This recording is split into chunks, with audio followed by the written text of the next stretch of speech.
The prison loomed in the distance, barely visible through the sheets of rain pelting down on our car's windshield. Even with the windshield wipers working furiously, I could hardly make out its silhouette. A dark, sprawling complex, tucked away in the thick woods like a forgotten relic. There was something haunting about it, something that made me uneasy the closer we got. We pulled up to the massive iron gates and I took a deep breath, telling myself it was just another location, another story to uncover. I'd been in plenty of places like this before. Derelict hospitals, decaying mansions, silent factories. Abandoned spaces didn't scare me. They fascinated me. The creaks and shadows were simply pieces of history trying to make themselves known.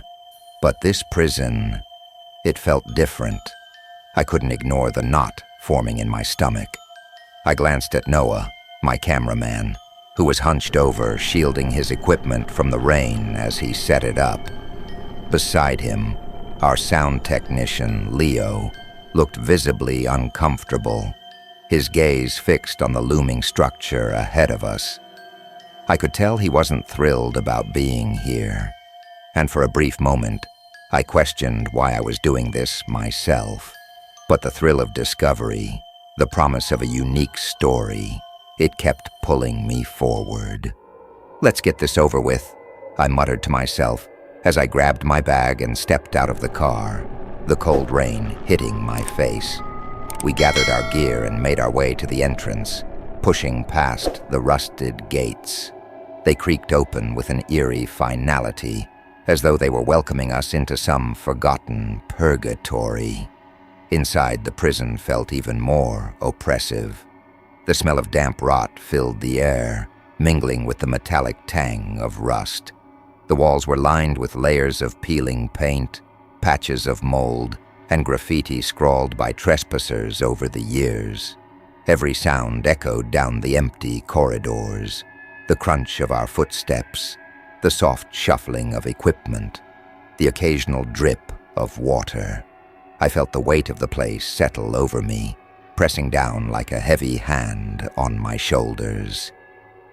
As we moved further into the prison, I caught faint noises, whispers, barely audible, echoing from somewhere deep within the halls.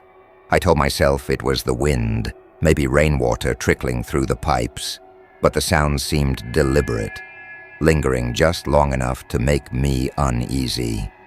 The cells were eerie, each one a small, bleak box, its walls bearing the scratches and markings of past occupants. I wondered what kind of lives had filled this place, what stories lay hidden within these walls. Growing up, I'd heard stories of prisons from my father. He'd spent time in one when I was a kid. A short sentence, but long enough to leave scars on both of us.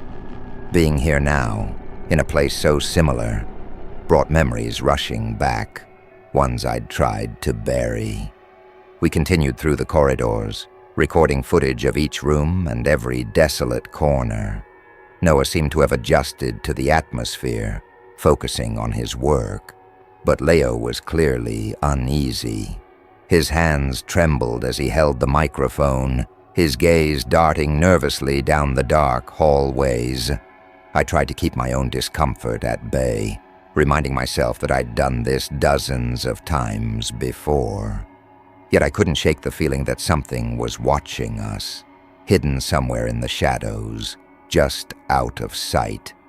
"All right, let's set up in the main corridor," I said, gesturing to a long hallway lined with cell blocks. The air was thick with dampness and the faint smell of something sour, as though the walls had absorbed decades of sweat, fear, and regret. We set up the camera, and I positioned myself in front of it, preparing to introduce our documentary's opening. Just as Noah adjusted the focus, I heard a low, distant sound, like a faint whisper, barely discernible. I turned, but there was nothing there. I laughed it off, telling myself I was just letting my imagination get the better of me. Leo looked at me with wide eyes. "Did you hear that?" he asked, his voice barely above a whisper. I shrugged, trying to sound dismissive. Probably just the wind. But deep down, I wasn't so sure. There was something about this place that didn't feel right. I'd read stories about prisons like this one, about inmates who had suffered at the hands of ruthless guards, about lives cut short, the spirits of the tormented lingering bound to the places of their pain. I'd always thought of them as myths, tales to keep kids away from abandoned places. But standing here, hearing those faint whispers, I found myself questioning that certainty.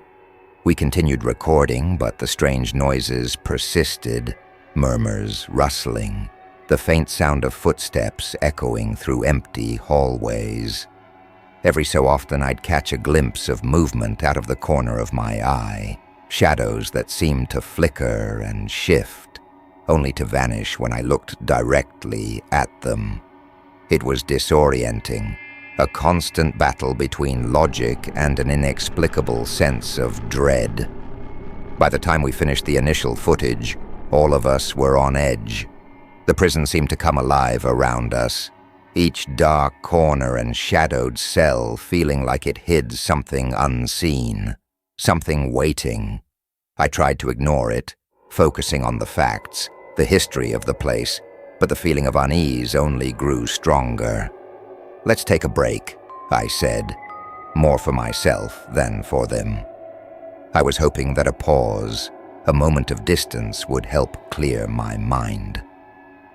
We gathered in one of the guard stations, a small enclosed space near the central cell block. As we unpacked our gear and settled down, I caught sight of an object tucked into the corner of the room, an old leather-bound notebook, worn and faded with age. Curious, I picked it up, running my fingers over its rough cover. Opening it, I found pages filled with cramped handwriting, the ink smudged and faded in places. The entries were dated, written in an erratic hand. The name scrawled across the first page sent a chill through me. Marcus Bell. I glanced at my colleagues who were too busy organizing their equipment to notice, and began to read. The first few entries were simple, almost mundane, talking about life in the prison, the harsh treatment from the guards. But as I read on, the tone changed. Marcus wrote of shadows that moved in the corners of his cell, whispers that grew louder with each passing night, figures that loomed just out of reach. I tried to brush it off, telling myself it was just the ramblings of a man trapped in isolation. But his words resonated with me, almost as if they were meant for me to find. And the more I read, the more I felt a strange connection, a familiarity I couldn't explain. For the first time since arriving, I felt truly unsettled. Marcus's words seemed to reach out from the pages, as though he were here, watching, waiting for something. "Ethan, are you all right?" Noah's voice broke through my thoughts, pulling me back to the present. "Yeah," I said, forcing a smile. "Just taking it all in." But as we packed up to continue, I couldn't shake the feeling that Marcus's words weren't just a record of the past. They were a warning, a reminder that in this place, the dead were never truly gone. The whispers lingered in my mind as we moved deeper into the prison. Every corner, every shadow seemed alive, each one hiding a secret. The journal I'd found in the guard station was still tucked under my arm, and I kept thinking about Marcus Bell, wondering who he had been, what he had seen, and what had led him to write down those disturbing entries. We stopped in an empty cell block to set up our next shot. Noah adjusted the camera, framing it to capture the row of vacant cells, stretching down the hallway. Leo, still on edge, stood off to the side, glancing nervously around as though expecting something to leap out from the shadows. I tried to stay focused, but a strange pull drew me back to the journal. While Noah and Leo checked the audio levels, I leaned against the cold metal bars of an empty cell and flipped to the next entry. The words were shaky, scrawled in a messy hand, as though Marcus had written them in a hurry. The nights are the worst. It's like the walls are alive, watching us, feeding off our fear. Sometimes I see them, figures made of shadow, slipping in and out of the cells. They don't have faces, but I can feel them looking at me, judging me, as though they know my sins. I don't know if they're real or just in my head. A shiver crawled down my spine as I read. I'd read accounts of prisoners driven to madness by isolation, but Marcus's words felt different. They carried a weight, a raw fear that I could almost feel, as though his terror had somehow seeped into the pages, preserved for whoever would come next. The more I read, the more I felt connected to him, as though he were reaching out through the journal, sharing his story with me and me alone. Another entry caught my eye. Last night, I heard them. They were whispering, low and constant, like a chant. I tried to ignore it, but it just got louder, filling the cell until I thought I would go mad. They're here, in the walls, waiting. I don't think I'll make it out. I looked up from the page, glancing down the hallway. The air felt thick, almost oppressive, and I couldn't shake the feeling that Marcus was right, that the prison itself was alive, that it was watching us just as it had watched him. "What's in that journal, Ethan?" Noah's voice snapped me out of my thoughts. He was adjusting the camera, giving me a curious look. "Writings from one of the inmates," I said, keeping my tone casual. Well, let's just say he had a vivid imagination. Noah raised an eyebrow but didn't press further. Leo, however, looked visibly unnerved. "Are you sure it's just imagination?" he muttered, glancing nervously at the walls around us. I tried to brush off his concern, but deep down, Marcus's words had planted a seed of doubt in my mind. I'd always been a skeptic, someone who believed in facts, in things I could see and measure. But this place, this prison, was testing that belief. The shadows seemed deeper here, the silence heavier, as though it were hiding something dark and restless. We moved on, setting up the next shot in one of the narrow hallways that led to the solitary confinement cells. The hallway was darker than the others, the walls damp and crumbling, and the air felt colder, thick with an almost suffocating chill. As we were setting up, I heard a faint sound, a whisper, like someone calling my name. I froze, glancing over my shoulder, but the hallway was empty. Leo caught my reaction and looked at me, wide-eyed. "You heard it too, didn't you?" he whispered. "Probably just the wind," I replied, forcing a smile. But I didn't believe it. The sound had been too clear, too deliberate, like someone standing right behind me. I glanced at the journal, feeling a strange urge to continue reading, as though the answers to what I'd heard were somewhere in Marcus's words. I turned to the next entry, reading aloud without realizing it. "They come closer every night. I can feel them just outside the bars, waiting. Sometimes I think they're trying to pull me in, to drag me into whatever place they came from. I see their faces, twisted, hollow, staring at me as though I'm already dead." The word sent a chill through me, and I looked up, half expecting to see a figure standing in the shadows. The cell block was empty, silent, but for the faint hum of the camera, and the soft, nervous breaths of Leo and Noah. "I think we should move," Leo muttered, his voice barely a whisper. He was clutching the microphone tightly, his knuckles white. "Just a few more minutes," I said, though I could feel my own nerves fraying.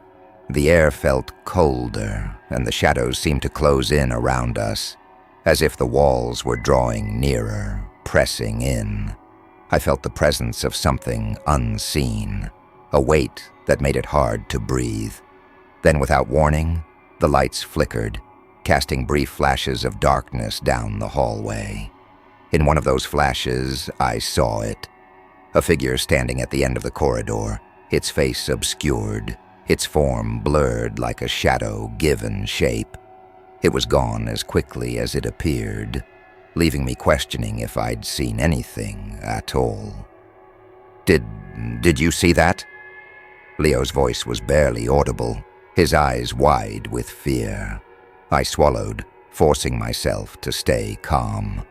"Just a trick of the light," I said, though my voice sounded hollow even to myself. I looked down at the journal, the last line of Marcus's entry standing out to me. "They don't let go. Once they've seen you, once you've heard their voices, they never let go." My hands trembled as I closed the journal, trying to push back the growing sense of dread. The prison felt alive around us, the walls breathing, the shadows shifting. I could feel the weight of its history pressing down on me, the echoes of countless lives lost within these walls. We packed up quickly, the tension thick between us as we made our way back to the main corridor. But even as we moved away, I could still feel the eyes of something unseen following us, lingering in the dark corners, watching, waiting.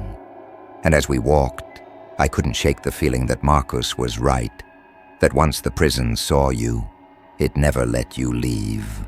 The farther we ventured into the prison, the more the air felt heavy, as though something unseen was pressing down on us. Each hallway seemed darker than the last, each cell more foreboding, as if the building itself were alive, watching us with silent, expectant eyes. We reached a narrow passage that led to one of the older cell blocks. The walls here were damp, stained with age and covered in patches of mold. The atmosphere was colder, almost frigid, and the silence was thick, broken only by the faint shuffle of our footsteps. I could tell that Noah and Leo were feeling it too. Noah's normally calm expression was tense, his jaw clenched, while Leo looked visibly rattled, his gaze darting around as if he expected something to lunge out of the darkness. "I think we should start filming here," I said, trying to maintain a sense of control. "This section has a history of strange occurrences, according to the reports. It'll make for a good scene." We set up our equipment and I positioned myself in front of the camera, trying to ignore the oppressive silence pressing down on me. Just as I was about to begin, I heard it again. A faint whisper, low and barely discernible, echoing from somewhere deeper within the cell block. I stopped, straining to hear, but the sound had already faded. It was as if someone were speaking, but just out of reach, their voice lost in the damp, decaying walls. I glanced at Noah and Leo, hoping they hadn't noticed, but Leo was staring straight at me, his face pale. "You heard that, right?" he asked, his voice barely a whisper. I hesitated, unsure of what to say. Admitting I'd heard something felt like conceding to the fear building in the pit of my stomach. But lying would only deepen the tension that was already weighing on us. "Yeah," I replied finally, keeping my voice steady. "It's probably just an echo. These walls, they hold on to sound." Leo looked unconvinced, but he didn't push it. I tried to focus on my lines, talking about the history of the prison, the stories of mistreatment and violence that had plagued its past.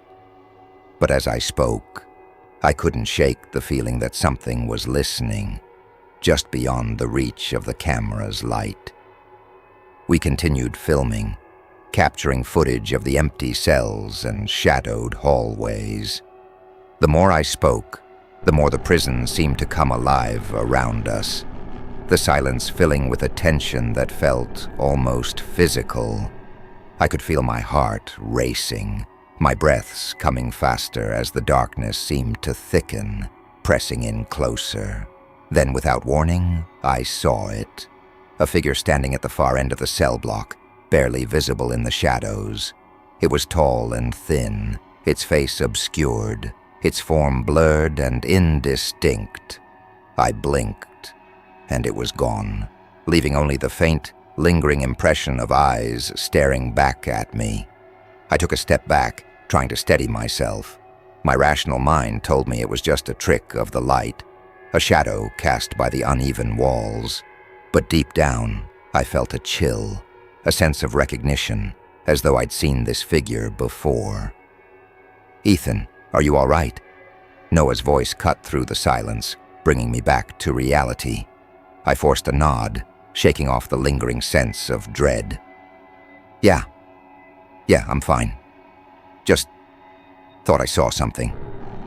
He raised an eyebrow but didn't press further. Leo, however, was visibly tense, his hands trembling as he held the microphone.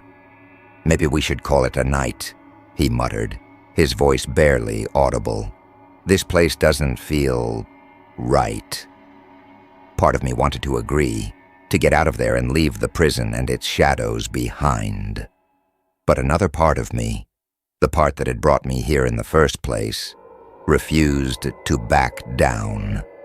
I had come for a story, and something told me that the answers I sought were close, just hidden beneath the surface, waiting to be uncovered. "Let's keep going a bit longer," I said, more to convince myself than them. "We've come this far. We can't turn back now." We moved deeper into the cell block, the air growing colder, the darkness closing in around us. I tried to stay focused, but every time I looked over my shoulder, I saw glimpses of movement, shadows that seemed to flicker and shift, vanishing the moment I looked directly at them. Then, as we reached a particularly decrepit cell, something caught my eye. Scrawled on the wall in faint, faded letters was a name, Marcus Bell. My heart skipped a beat, and I felt an inexplicable pull, as though this cell had been waiting for me. Without thinking, I stepped inside, ignoring the protests from Noah and Leo. The cell was small and claustrophobic, the walls covered in scratches and markings, remnants of a life lived in isolation. I ran my fingers over the cold, rough stone, feeling the weight of Marcus's words from his journal echoing in my mind. Suddenly, the room grew colder, and the silence deepened, thickening until it was almost suffocating. I felt a presence, an energy that seemed to emanate from the walls themselves, as if they were alive, pulsing with a dark, hidden force. And then I saw him, a figure standing in the corner of the cell, just barely visible in the shadows. He was tall, thin, his face gaunt and hollow, his eyes empty and fixed on me. I froze, my heart pounding as I met his gaze. He didn't move, didn't speak, but I could feel his pain, his anger, radiating from him like a wave of heat. I opened my mouth to say something, but no words came. The figure's eyes bore into mine, filled with a sorrow so deep it felt like it was pulling me under, drowning me in a sea of memories that weren't my own. I saw flashes of Marcus's life, his days spent in this cell, his nights haunted by the same shadows that now surrounded me. And then, just as suddenly as he had appeared, the figure was gone, leaving only the empty cell and the cold, damp air pressing in on me. I stumbled back, gasping for breath, feeling as though I'd been plunged into icy water. Noah and Leo rushed to my side, their faces pale with concern. "Ethan, what happened?" Noah asked, his voice tight with worry. I shook my head, trying to steady myself. I thought I saw someone." Leo looked around nervously, his face pale. Maybe it's time to leave. But I couldn't shake the feeling that there was more to uncover, that Marcus's story wasn't finished, that he was still here, waiting for me to understand. I glanced back at the cell, my gaze lingering on the faded letters of Marcus's name. I felt a connection to him, a sense of responsibility, as though he had reached out to me from beyond the grave, asking me to tell his story. "We can't leave," I said, my voice barely above a whisper. "Not yet." Noah and Leo exchanged a glance, but they didn't argue. Reluctantly, we packed up our equipment and moved on, the shadows closing in around us as we continued deeper into the prison. And as we walked, I couldn't shake the feeling that Marcus was following us, his presence lingering in the darkness, watching, waiting. The tension between us was palpable as we moved through the prison, the silence pressing down like a physical weight. The corridors seemed narrower, the walls closing in with each step, and every sound echoed ominously, as if the building itself were alive, breathing in rhythm with our own breaths. I couldn't shake the feeling that we weren't alone. Something, or someone, was watching us, moving just out of sight, waiting for the right moment to make itself known. We reached the solitary confinement wing, the section of the prison where the most dangerous and vulnerable inmates had been held.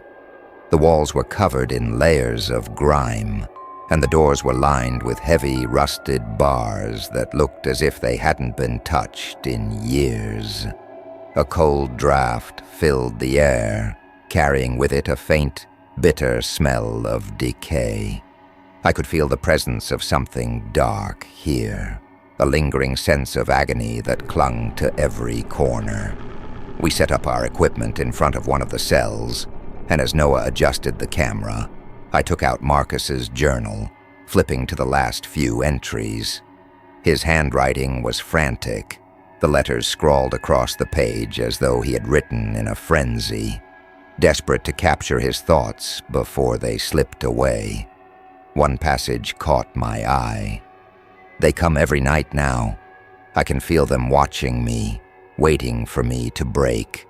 They know I'm trapped, that I have nowhere to go. The guards call it justice, but I know what it really is. They've turned this place into a tomb, feeding on our fear, our pain. They think they're in control, but they don't realize. The darkness here doesn't obey them. It's something else. It's hungry." A shiver crawled up my spine as I read. Marcus hadn't just been describing the brutality of the guards. He was talking about something more, something primal and insatiable that thrived within these walls. The lines blurred between reality and something far darker, something beyond the realm of the living. I felt the cold seep into my bones as I looked around the cell block, the shadows deeper and more menacing, as though they were closing in on us. Leo's voice broke the silence, his tone shaky. I think I saw something," he whispered, pointing to a corner of the hallway where the light didn't quite reach. I strained to see, and for a moment I thought I caught a glimpse of a figure, a shape shifting in the darkness, its outline barely visible, like smoke twisting into form. It lingered, watching us, then vanished, leaving only an unsettling silence in its wake. I took a step back, feeling a chill settle over me. The walls seemed to pulse, the air thick with something unseen. "Let's keep going," I said, though every part of me wanted to leave. I knew that if we turned back now, we'd miss whatever truth was hidden here. We moved farther into the cell block, the corridors narrowing, the silence becoming almost unbearable. Then, without warning, the temperature dropped sharply, and the lights flickered, casting long shadows across the walls. In the dim light, I saw faces, hollow eyes staring out from the darkness, their expressions twisted with anger, sorrow, desperation. They were spectral, translucent, flickering like candle flames, but they felt real, as if their agony had been etched into the walls. I heard whispers, growing louder, surrounding us, filling the space with a rising chorus of voices. They were speaking over each other, fragments of words and sentences blending together, a cacophony of pain and resentment. The sounds grew into wails, cries of anguish that echoed down the hallway, reverberating through the empty cells. One of the voices rose above the others, clearer, stronger. I recognized it instantly. It was Marcus. They took everything from us. They turned us into ghosts before we were even dead. They think they can trap us here, but they're wrong. The walls remember, and so do we. My hands trembled as I clutched the journal, Marcus's words echoing in my mind, his voice filled with an anger that seemed to vibrate through the walls. I felt as if the prison itself were responding, feeding off the energy, amplifying the rage and despair of those who had suffered here. "Ethan, what the hell is going on?" Noah's voice was strained, his eyes wide with fear as he looked around, clearly seeing the same spectral faces I was. Even Leo, who had been insisting on leaving, seemed rooted in place, transfixed by the horror unfolding around us. I realized then that we were no longer just observers. We had become part of this place, woven into the fabric of its darkness. The prison wasn't simply haunted, it was alive, a twisted entity feeding on the pain of those trapped within it. And we were fueling it, our fear and disbelief feeding into the very thing that held these souls captive. I took a step forward, clutching the journal tightly. "Marcus," I called out, my voice shaking. "I'm here to help. I want to tell your story. I want to let the world know what happened to you." The voices softened, the faces in the shadows turning toward me, their expressions shifting from anger to something else. Hope, perhaps, or a desperate need for release. I felt their gaze upon me, each one of them waiting, expecting something, and I knew then what I had to do. I opened the journal to the last page, where Marcus had scrawled his final entry. "They can't keep us here forever. The darkness might hold us now, but we won't be silent. We won't disappear. We will make them remember." Taking a deep breath, I read his words aloud, my voice trembling but steady. As I spoke, the air around us grew thick, the walls seeming to vibrate with a raw energy that pulsed through the space, filling every corner of the prison. The spectral faces watched, their expressions softening, their forms becoming clearer, more solid. The prison trembled, the walls creaking and groaning as if they were protesting, as though the building itself were resisting our presence. I kept reading, determined to finish, to release these souls from the grip of the darkness that had held them captive for so long. The lights flickered one last time, and then, with a deafening crack, a door somewhere in the distance slammed open. A surge of cold air rushed through the hallway, and I felt the weight of the prison lift, as though the tension that had bound it together had finally broken. The faces faded, their expressions peaceful, the voices quieting until there was only silence. For the first time since we'd arrived, the silence felt calm, no longer oppressive or haunted. It was as if the prison itself had exhaled, releasing the souls it had held captive for so many years. We stood there in the quiet, each of us processing what had just happened. I felt a profound sense of relief, mixed with a sadness that I couldn't fully understand. Marcus and the others, they were free now, but the weight of their suffering lingered, a reminder of the darkness that had thrived here. Noah looked at me, his face pale but composed. Did we just... I nodded, unable to find the words. I'd come here searching for a story, something unique to fill my documentary. But I'd found something far deeper, a history of pain, of lives forgotten, of souls trapped by the walls that had witnessed their suffering. As we packed up our equipment, I took one last look down the hallway. The shadows empty, the air clear. The prison felt different, lighter, as though a burden had been lifted from it. I could feel Marcus's presence fading, slipping away like a whisper on the wind. We walked back toward the entrance, each step taking us farther from the memories that had haunted this place. And as I crossed the threshold, I felt a sense of peace, as though I had left part of myself behind, woven into the prison's history, a silent witness to the lives that would no longer be forgotten. We drove back in silence, the weight of the experience hanging over us like a heavy fog. I glanced at Noah and Leo in the rearview mirror. They both looked pale, their eyes distant, as if they were still trapped in the prison's shadow. I could feel it too, a lingering presence in the back of my mind, a part of me still there, in those dark hallways, listening to the whispers and staring into the faces of the dead. Back at the studio, I spent hours reviewing the footage, unsure if I was prepared to see what we had captured. As I watched, the video was strangely distorted at certain points, static filling the screen, the audio crackling with faint, disembodied voices. Shadows appeared in places where there should have been none, moving as though they were alive, flickering in and out of view. Faces blurred in the background, appearing only for a moment before fading into the darkness. I leaned back, feeling a chill as I watched. The footage was unlike anything I had ever recorded, proof in some way of the presence that had haunted us. It was as though Marcus and the other souls we had encountered had left a piece of themselves behind, etched into the film like a final testament to their suffering.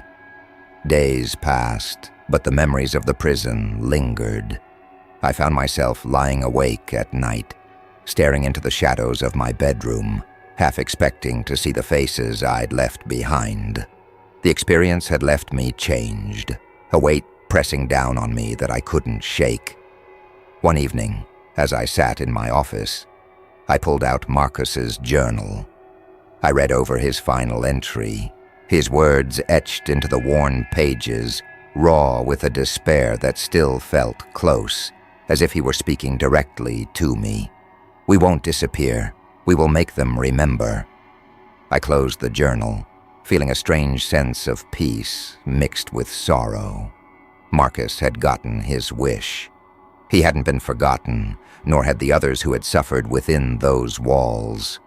Through our encounter, through the footage, their voices would be heard, their story told. In that moment, I realized I had become more than just a witness to their pain. I was a part of it now, bound to the history we'd uncovered. The prison had changed me, had stripped away my skepticism and forced me to confront the reality of things I had always dismissed. And as I sat there, staring at the journal in my hands, I knew that somehow a part of me would always be bound to that place, a silent keeper of its ghosts, a reminder of the lives that had been lost within its walls. I took a deep breath, feeling the weight lift just a little. I had done what Marcus had wanted. I had remembered. And in that small way, I had set him free.